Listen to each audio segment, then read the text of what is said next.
तो हमने John Dalton की एटॉमिक थ्योरी देखी। अब हम कुछ क्वेश्चंस देखते हैं। क्वेश्चन क्या है, इन अ रिएक्शन, एक रिएक्शन हो रही है, रिएक्शन का केमिकल रिएक्शन से ही है। 5.3 ग्राम of sodium carbonate reacted with 6 gram of acetic acid. तो कितना सोडियम कार्बोनेट है 5.3 ग्राम और कितना एसिटिक एसिड है 6 gram. The products were 2.2 gram of carbon dioxide, 0.9 gram of water and 8.2 gram of sodium acetate. Show that, क्या दिखाना है, that these observations are in agreement with the law of conservation of mass. ठीक है, तो अब देखो, फिर से देखो ये क्वेश्चन पढ़ो, क्वेश्चन पढ़ो। तो वो ये क्या कह रहा है, क्वेश्चन को सॉल्व करते हैं। तो हमारा क्या है 5.3 ग्राम, तो क्या है सोडियम कार्बोनेट। तो रिएक्शन इन्होंने दे रखी है सोडियम कार्बोनेट, यानी सोडियम कार्बोनेट जो है, अगर हम इसमें क्या ऐड करें, ये देखो, अब इसमें एसिटिक एसिड ऐड करा। तो इन्होंने क्या ऐड करा, एसिटिक एसिड। ठीक, एसिटिक एसिड ऐड करा।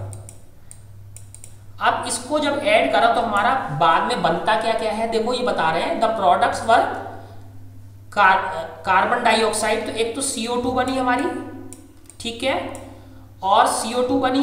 CO2 के बाद क्या बना, सोडियम एसीटेट बना, प्लस सोडियम और एसीटेट बन गया, सोडियम एसीटेट बन गया। देखो सोडियम एसीटेट बन गया, और क्या बना, देखो इसके अलावा क्या बना, वाटर, वाटर बन गया।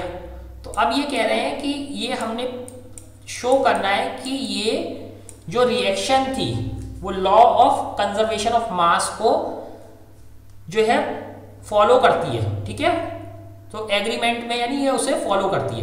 तो सबसे पहले देखते हैं सोडियम कार्बोनेट हमारा कितना था। देखो सोडियम कार्बोनेट कितना है 5.3 ग्राम। ठीक है, 5.3 ग्राम तो हमने क्या लिया, सोडियम कार्बोनेट। अब एसिटिक एसिड कितना लिया 6 ग्राम, 6.0 ग्राम क्या लिया हमने एसिटिक एसिड। तो इधर देखो हमने रिएक्शन, ये सिंबल होता है रिएक्शन का, ये सिंबल होता है रिएक्शन का। तो रिएक्शन से पहले हमारे पास कितना मटेरियल है, देखो 5.3 और 6.0, टोटल 11.3 ग्राम। तो 11.3 ग्राम हमारे पास रिएक्शन से पहले है। रिएक्शन के बाद देखो क्या होता है, कितनी carbon, the products were 2.2 gram of carbon dioxide. तो 2.2 ग्राम तो हमारी क्या बन गई, कार्बन डाइऑक्साइड। ठीक है, कार्बन डाइऑक्साइड बन गई। अब क्या है 0.9 ग्राम वाटर। तो वाटर कितना बना 0.9 ग्राम। ठीक है, और कितना बना 8.2 ग्राम क्या बना, सोडियम एसीटेट, 8.2 ग्राम। तो अब देखते हैं कि रिएक्शन से पहले हमारे पास 11.3 ग्राम था, तो अब रिएक्शन के बाद हमारे पास कितना होता है। देखो रिएक्शन के बाद टोटल करो, रिएक्शन के बाद हुआ 2.2 ग्राम, और कितना हुआ 8.2 ग्राम, और कितना है 0.9 ग्राम। तो सबको टोटल करो कितना आया, तो ये आया 3 और ये आ गया 11.3 ग्राम। तो देखो रिएक्शन से पहले कितना था 11.3 ग्राम, रिएक्शन के बाद कितना है 11.3 ग्राम। तो इसका मतलब लॉ ऑफ कंजर्वेशन ऑफ मास यहाँ पे एग्रीमेंट होता है, यानी यहाँ पे law of conservation of mass fulfil होता है, वो यहाँ पे अप्लाई इजीली हो रहा है, क्योंकि यहाँ पे पहले भी 11.3 ग्राम था, बाद में भी 11.3 ग्राम ही था, तो ये सही है। यानी सेकंड देखो, hydrogen and oxygen combine in ratio of 1/8। तो ये हम डिस्कस कर चुके हैं, by mass to form water. What mass of oxygen gas would be required to react completely with 3 gram of hydrogen gas? तो देखो हम डिस्कस कर चुके थे कि 2 ग्राम जो है हाइड्रोजन होती है, ठीक है, तो हम कितनी ऑक्सीजन लेते हैं 16 ग्राम, 16 ग्राम ऑक्सीजन। तो इसमें क्या होता है 2 तो H हो गए, और ऑक्सीजन का मॉलिक्यूल जो है, सॉरी ऑक्सीजन का जो एटम होता है वो बड़ा होता है, ऑक्सीजन का जो एटम होता है बड़ा होता है, तो उसका क्या होता है 16। तो वो 16 में कितना आएगा 1, तो ये 16 हो गया, ये क्या हो गया 1 और 1 2, 1 and 1 2। ऑक्सीजन का क्या एटम क्या होता है बड़ा, तो H2O का मॉलिक्यूल बन गया। फिर से ध्यान करेंगे, जो सिंगल वाले होते हैं उन्हें एटम बोलते हैं, और जो कंबाइन होकर दो या दो से ज्यादा बनते हैं वो क्या होते हैं, मॉलिक्यूल। तो ये क्या बना, वाटर का मॉलिक्यूल। अकेला हाइड्रोजन क्या है, एटम। अकेला हाइड्रोजन क्या है, एटम। अकेला ऑक्सीजन क्या है, एटम। और तीनों जोड़ के क्या बना, मॉलिक्यूल।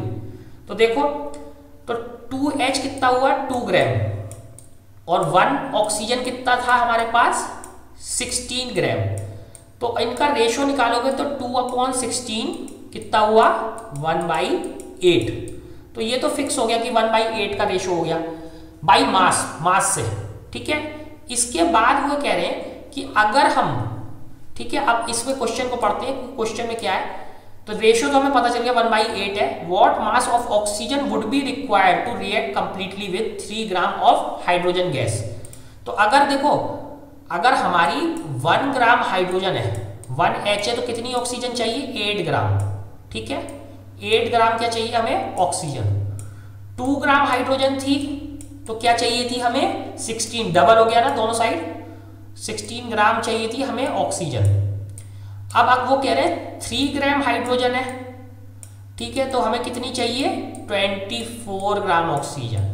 तो 3 ग्राम अगर हमारी हाइड्रोजन होगी तो हमें वाटर बनाने के लिए कितना चाहिए, उससे 8 टाइम्स हमें ऑक्सीजन चाहिए मास में। वैसे अगर बिना मास के नंबर में देखोगे तो हाइड्रोजन 2 होती हैं और ऑक्सीजन कितनी होती है, 1। लेकिन मास क्या है, जो ऑक्सीजन का जो एटम होता है वो बड़ा होता है, तो 2 हाइड्रोजन से भी 1 ऑक्सीजन कितना बड़ा होता है, 8 टाइम्स। 1 हाइड्रोजन से 1 ऑक्सीजन कितना बड़ा होता है, 16 टाइम, क्योंकि ये 1 मास का है और ये कितने मास का है, 16। लेकिन 2 हाइड्रोजन से 1 ऑक्सीजन कितना बड़ा हुआ, 2 हाइड्रोजन से 1 ऑक्सीजन बड़ा हुआ 8 टाइम्स। तो 3 ग्राम हाइड्रोजन के लिए कितना चाहिए, 8 टाइम्स, यानी 24 ग्राम ऑक्सीजन हमें चाहिए। अब आते हैं थर्ड क्वेश्चन पे। Which postulate of Dalton's atomic theory is the result of law of conservation of mass. तो वो ये कहते हैं कि डाल्टन की थ्योरी अभी हमने पढ़ी, तो उसका कौन सा वाला पोस्टुलेट जो है वो कंजर्वेशन ऑफ मास से आया है। तो देखो, ये इतने सारे पोस्टुलेट्स हैं, तो कौन सा वाला पोस्टुलेट आया है, ये वाला।